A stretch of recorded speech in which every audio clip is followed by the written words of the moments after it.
بسم اللہ الرحمن الرحیم۔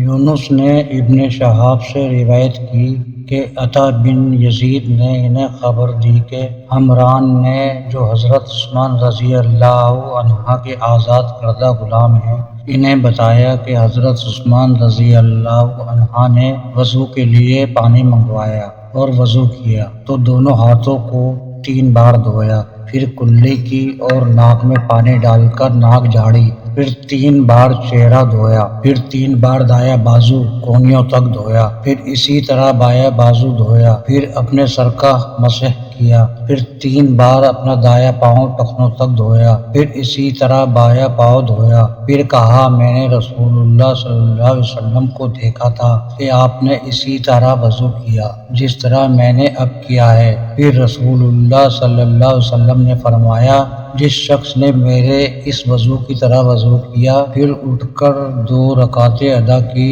ان دونوں کے دوران میں اپنے آپ سے باتیں نہ کی، اس کے گزشتہ گناہ معاف کر دیے جائیں گے۔